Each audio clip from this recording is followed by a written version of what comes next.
Hi guys, welcome back to my channel. Thank you so much for tuning in. If you are new here, you are welcome. And if you are a returning subscriber, thank you so much for staying with me on this journey. I appreciate you all so much. So today's video is just a quick one. As you can see from the title of today's video, it's all about wisdom for the journey. And we are all on different journeys of our own. We are all at different stages of our journey. But one thing that I do know is that we need wisdom for the journey. And I was given an analogy of a car in order to liken our journey in life too. So you don't need to know how to drive a car. You don't even need to own a car to know and understand that before a car can start, you must first put the key into the ignition. Now obviously these days cars are quite advanced and sometimes you don't even need to do that. But for the majority of cars, in order for it to start, you must first put the key into the ignition or the car just ain't gonna start. And I feel like some people are at that point in their vision, in their dreams, their ideas. They've been given an idea, but they just don't quite know how to put the key into the ignition. They don't quite know how to start on that journey. And what we need is wisdom. One thing that I'm really big on when it comes to starting new things is really going to seek God before starting those things, because it's so easy to get excited when you get an idea, you get a vision, and you just quickly just run with it. But one thing that I've learned is that even when we have a vision and an idea, we need to understand the times and the seasons. And when we even think about a pregnant woman, when a woman is pregnant, she carries that baby for 9 months. And after that 9 months, she needs to give birth to that baby. If she's still pregnant after the 9 months, then it can become very dangerous for the baby in her womb. And I think sometimes we fail to realize that when we have a vision, we have a dream, we have an idea, there's a specific time, an appointed season for that thing to be birthed. And we can even see these things like our little baby, you know. Obviously I'm not talking about physical, but we can see these things as our baby. And one thing that I did when I was going to start my channel is that I was going to wait till 2021. I'm not even going to lie, guys. I was literally at the point where I was just like, God, let me just, you know, wait till 2021, new year, new channel. But God was like, no, you need to start this channel now. And I feel like some people are at that point where they know they need to start something now, but literally they're just delaying unnecessarily. They're literally saying, oh, I'm gonna wait till perfect conditions. But when will perfect conditions ever be? Because if anything, one thing that 2020 has taught us is that we do not know tomorrow. We might think that next week will be perfect conditions or 2021, but we just do not know. And in Ecclesiastes says that he who observes the winds will not sow, and he who regards the clouds will not reap. And that's literally what it is. If you're there waiting for perfect conditions, let me just tell you now, you probably will not kind of like get to that point where you feel like, okay, everything is 100% perfect. Sometimes we just have to start with what we have. We have to just start with the little that we have, and from there, we will then see that growth. And even just taking it back to the whole times and seasons, when we think about the weather conditions, like now we're in winter and it's cold, I'm not gonna now go and step outside with a vest top because it just doesn't make sense, right? And if it's hot in the summer, I'm not gonna step outside with a puffy jacket because again, it doesn't make sense. And I feel like for some of us, we're just not dressed for that season that we are about to start, which sometimes because we're not prepared, that is what causes us not to put the key into the ignition. So those are just a few things when it comes to starting off on the journey.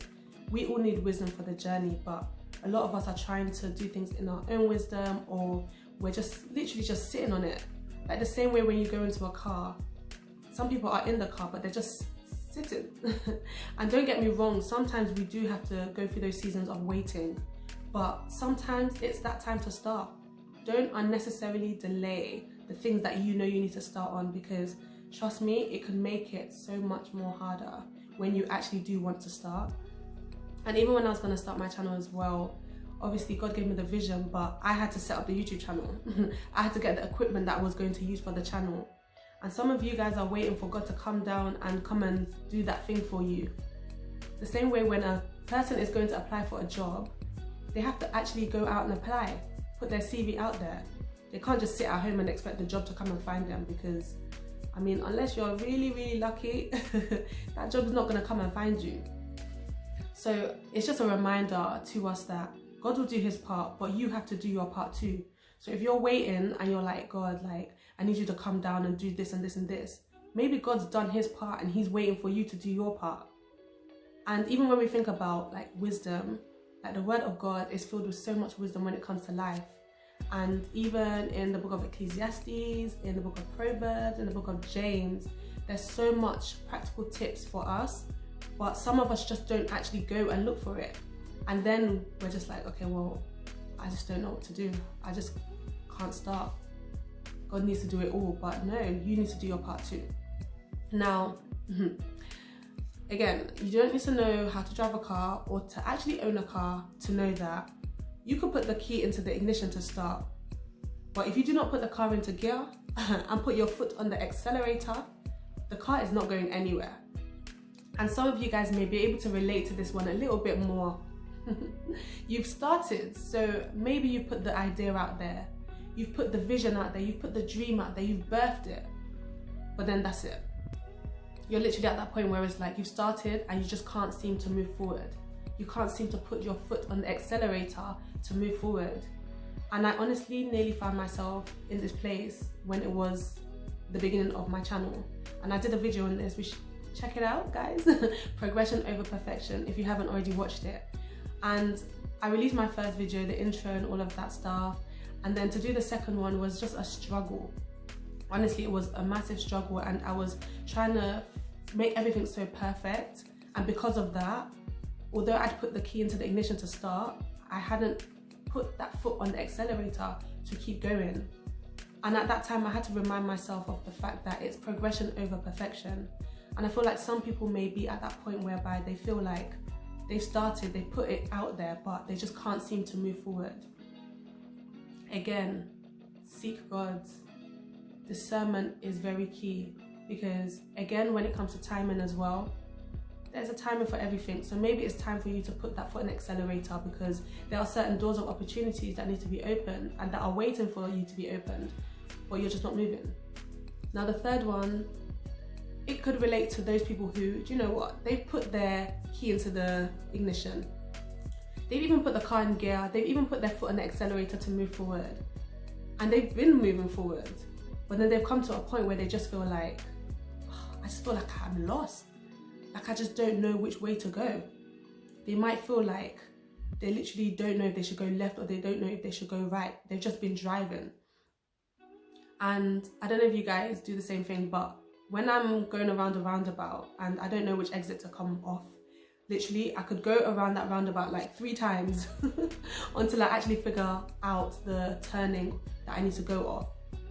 And sometimes we find ourselves there. Some people that are watching might feel like they are there right now.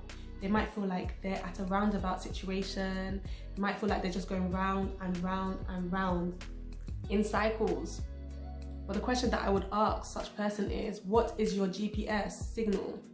No, it's not your GPS signal. What is your navigation system? What is your navigation system? Because one thing I do know is that when we're going somewhere on a journey, we're driving, when we don't know our way, we use Google Maps, right? Or we even use Waze so that we can know which way that we are going. And I truly believe that as believers, as Christians, God is our director, our GPS. I keep saying signal, girl, stop. He's our navigation system. And a lot of the times, like, we're not even checking in with our navigation system. The reality is that something is leading you. Like, something is acting as your navigation system. It might even be you trying to find your own way. Oh my gosh, have you guys ever been in a car with someone that you're just like, just use the sat nav and then you will know which way to go? And they're just like, no, I know the way. But clearly they don't know the way because they keep taking the wrong turn. Honestly, it annoys me. But it's so important for us to have our sat nav, because one thing that we know is that the journey is unpredictable. We do not know every single step of the journey. We don't know if we're going to be faced with traffic ahead. We don't know if there's going to be an accident ahead, which we might need to take another route. We just do not know what will happen on the journey, which is why it's important for us to check in with our sat-nav, to check in with God throughout the journey. Proverbs chapter 3 verse 5 to 6, and yeah, this is just a relevant verse in this whole year, to be honest, is trust in the Lord with all your heart and lean not on your own understanding. In all your ways acknowledge him and he will direct your path. And when it comes to our journey, like this verse, when it comes to wisdom, is one that we really should hold on to. It even reminds us that we need to acknowledge God in all our ways. So no matter what part of the journey you are on, you need to acknowledge God. Because you might be on the journey, but it's time for you to slow down a little bit. Or you might be on the journey and it's time for you to go to the petrol station because you need some oil for the journey, okay? But you're just like, no, I'm going to keep driving, I'm going to keep driving, I'm going to keep driving, I'm not going to stop. Sometimes you just need to park and wait. There's so many things that could happen on the journey, but if we don't have our sat-nav, if we're not walking with God, then we might miss certain things. We might miss the things that are ahead, that God is warning us that, listen, there's something happening ahead. I need you to be alert. I need you to be awake. I need you to go a different route. And honestly, the beautiful thing with sat-navs is that you might go the wrong way, but even when you go the wrong way, what does it tell you? It will redirect you. It will redirect you to the right route. It might say make a U-turn, but it would redirect you. And some of us need that redirecting right now. We're coming towards the end of 2020 and yeah, we just need to check in. We need to go back to our sat-nav. We need to go and check in with our Father, the one who created us, you know. So I have one verse for today, guys, which is Proverbs chapter 2 verse 10, and it says, for wisdom will come into your heart and knowledge will be pleasant to your soul. Discretion will watch over you, understanding will guard you, delivering you from the way of evil, from men of perverted speech. And honestly, guys, we need wisdom for the journey. We need discretion for the journey. We need discernment for the journey. But as James says, he who lacks wisdom asks unto God, who gives unto man. So some of us, we need that wisdom for the journey. Ask for it. We're coming towards the end of 2020 now, and we're going into 2021. You need wisdom for 2021. So seek it, and as you seek it, I really do hope that you find it. Guys, it's been a quick one, but I'm going to end it here. As usual, don't forget to like, don't forget to share, and don't forget to subscribe. God bless you.